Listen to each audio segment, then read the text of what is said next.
Nagmamadali na nga talaga si Benjamin na mapatay niya ang mga prinsipe, makuha niya ang trono at maipasa nga ito sa anak niya. Yun nga dahil sa tagumpay si Hulkenberg na nasa katauhan ni Balsamilko sa pag-enpe kay Prinsipe Benjamin ng sarili nilang biochemical weapon at talagang nagkasakit nga ito. Meron na nga lang 10 oras na natitirang buhay si Benjamin. Gusto niya nga mag-take over sa Ministry of Justice kung saan nandun nga si Botobay at Misayas Tom. Alam nga nila na parang hindi okay ang prinsipe at sa panel nga na to mukhang magkakainitan nga si Botobay at si Prinsipe Benjamin. Bale ito nga mga tol yung huling chapter ng Hunter x Hunter bago muling bumalik sa hiatus. Mukhang hindi naman magtatagal ang break na yun, nakadepende na nga lang daw kay Togashi at para sa akin okay nga lang yung 10 chapter kada taon basta makapag-release lagi ang author. So ayun, Hunter x Hunter chapter 410 at nagsimula nga ang chapter dito kay Morena at Borgsen. Bali hindi ko nga nagawa yung chapter 409 dahil sa may pinuntahan tayo, pero umikot pa nga rin ang chapter na yun sa negotiation at nag-yes na nga finally si Borgsen. At dito tinatanong nga ni Morena kung talagang sigurado na ba yung si Borgsen at alam nga raw nito na talagang hindi na pwedeng baguhin yan. Sagot nga ni Borgsen ay oo, talagang sigurado nga raw siya. Wala nga raw duda, yan talaga yung barahang pinili niya. Pero sa isip niya nga dyan ay hindi at hindi raw talaga yan yung barahang gusto niyang makuha. Sagot naman ni Morena kinagagalak niya nga raw ang gagawing pagsali niyang si Borgsen pero disappointed nga raw siya dahil sa mukhang nag-cheat daw ito. Maring nangyari nga raw yun matapos gamitin yung D-card nung tinignan ni Borgsen ang dalawang baraha at dun nga minarkahan ang R-card. Nag-iwan nga raw ito ng maliit na den sa baraha, hindi nga raw yun halata ni Morena at Oragi matapos balasahin ang baraha pero siguradong alam nga raw ni Borgsen kung alin yung minarkahan niya. At nung sinira nga raw ni Borgsen ang baraha dahil sa excitement sa pagkapanalo, nabura niya nga ang ebidensya. Dagdag pa nga ni Morena ang negotiation game nga raw na ito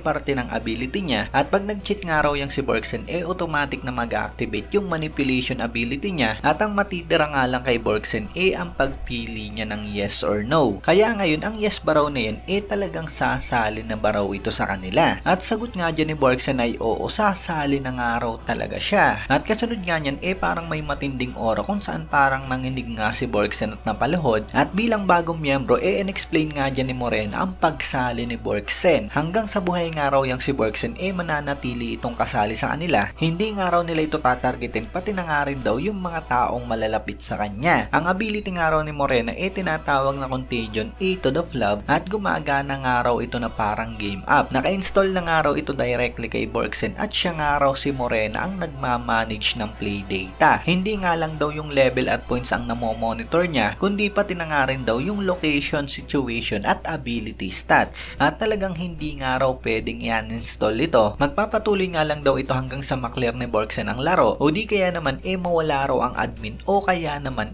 masira daw ang phone. Meron nga raw 3 condition para makasali ito at na-explain niya na yon at pag natapos nga raw yun magiging kasapi na nila fully ang si Borgsen. Pwede nga raw itong gumalaw ng malaya matapos niyang maging miyembro. For example, yung pakikipaglaban sa kapwa membro o yung pagtataksil hindi niya ipagbabawal as long as na hindi raw consider ni Morena na nag-cross na sa linya yang si Borgsen. Parang banta nga yun mga tol at base nga sa condition ng ability ito siguradong alam na nga ni Morena kung sakaling tatry rin sila ni Borgsen. Nagdag pa nga ni Morena ngayon daw level 0 o probationary member yang si Borgsen at kailangan nga raw nitong matapos yung final condition para maging level 1. Pag naabot naman daw nito ang level 21 maa-awaken ang Nen ability niya at pag naabot naman ang level 100 pwede na nga raw makagawa ng sarili niyang team yang si Borgsen na gaya kay Morena. Ang pagpatay nga raw sa civilian madadagdagan ang level ng isa. Ang pagpatay naman sa isang Nen user madadagdagan ng 10 ang level at madadagdagan naman ng 50 level kung makakapatay ito ng isang prinsipe. Na kay Borgsen nga raw yun kung papataasin niya ang level niya o hindi. Pero isipin nga raw ni Borgsen kung ma-realize nilang mga Haley family na unnecessary na yang si Borgsen. Napakadali nga lang daw nilang pwedeng try rin ito. Pwede nga raw itong manatili dyan o pumunta na lamang sa mga kaibigan niya na kay Borgsen nga raw yun at gawin niya kung anong gusto niya. After all, ang goal nga raw nila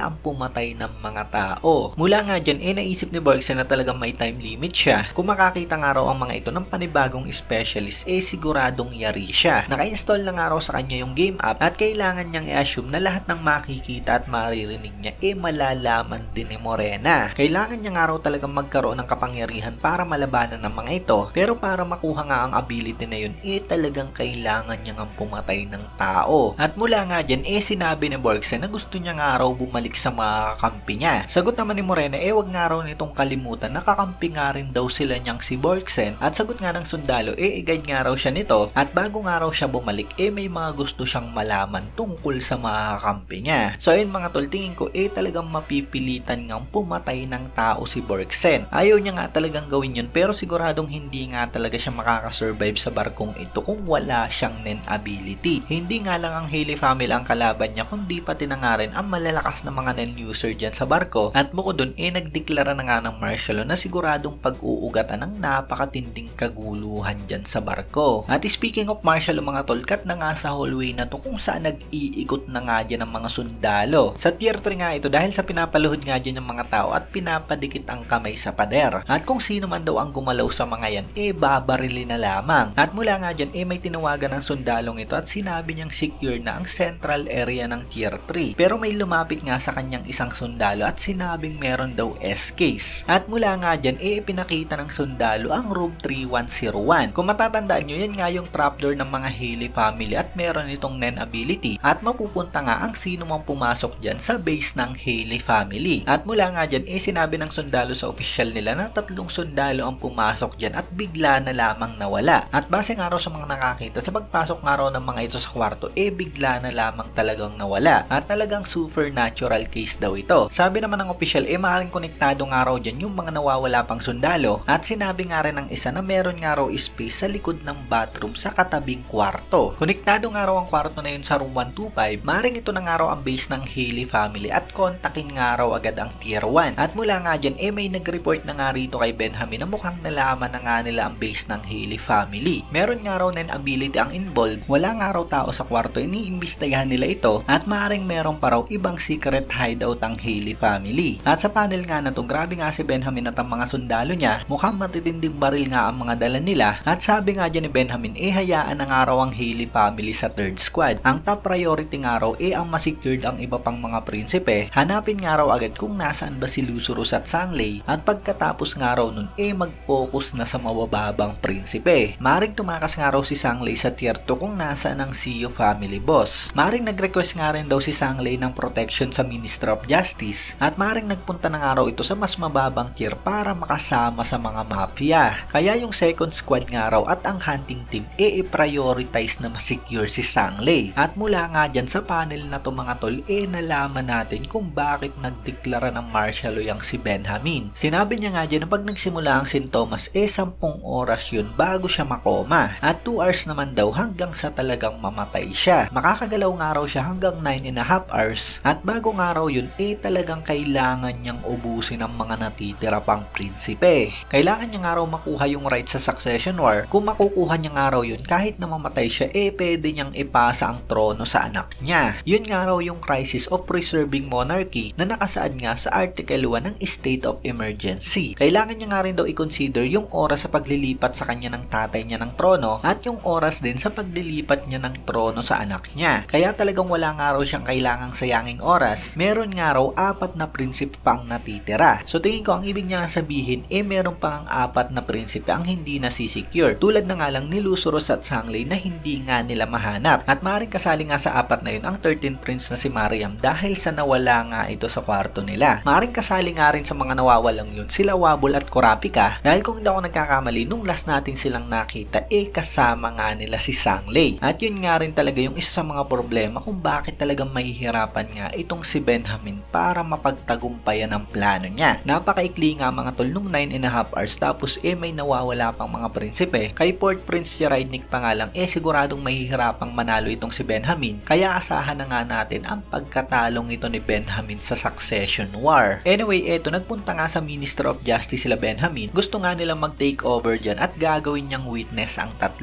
Bali nandyan nga si Botobay, Misayas Tom at Kaiser. Sabi nga dyan ng Misayas Tom, kailangan nga raw nitong mag-present ng basis sa pagdideklara ng martial law at pati na nga rin daw yung authorization letter ng hari. At sabi nga dyan ni Benjamin, gumamit nga raw ng bioterrorism si Cherednik at Halgenberg. Meron nga raw tumulong sa military. Meron pa nga raw iba pa at meron mga suspect ang dinitain at in-interrogate. At may mga suspect nga raw sa mga gwardiya ng mga prinsipe na kinuha nila para protektahan sila. Pero dagdag pa nga ni Benjamin, expect na nga raw yung worst case scenario at gawin na nga raw agad ng mga ito yung paperwork as soon as as possible. At mula nga dyan, naisip ni Mesias Doom na mukhang plano ni Benjamin na gamiting hostage yung mga prinsipe sa Tier 1. At ang demand nga nito ang makontrol ang 3 branches ng government ng Kakid. Kabilang na nga syempre ang Minister of Justice kung nasaan nga sila. Minamadali nga raw ng prinsipe ang lahat kaya mukhang fabricated ang sinasabi nito. Nagdag pa nga ni Benjamin hanggang sa hindi pa raw nahuhuli yung mga suspect sa infection, hindi niya nga raw talaga tatanggalin ng martial law. At hanggang sa hindi pa nga raw unified yung 3 branches ng government, hindi niya nga rin daw i-authorize yung pagta-transfer sa hospital. Yung authorization letter naman daw ng hari nandun na. At pag napirmahan na nga raw ito,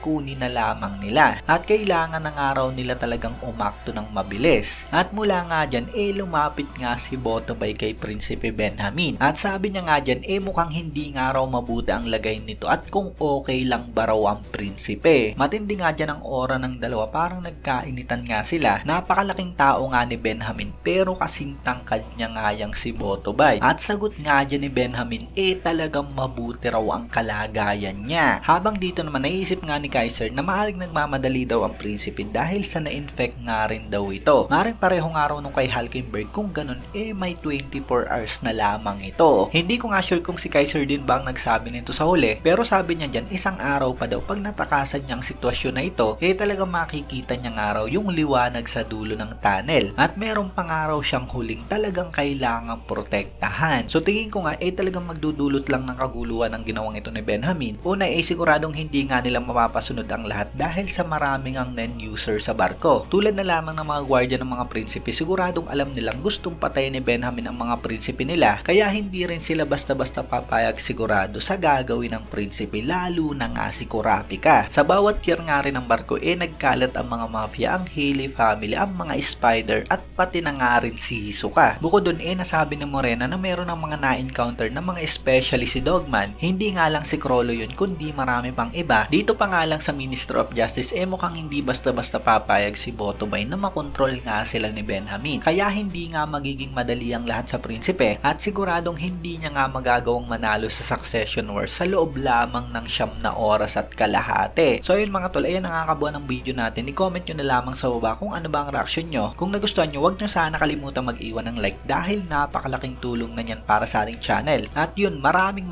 salamat sa inyong panunod at mag-iingat kayo palagi. Bagang!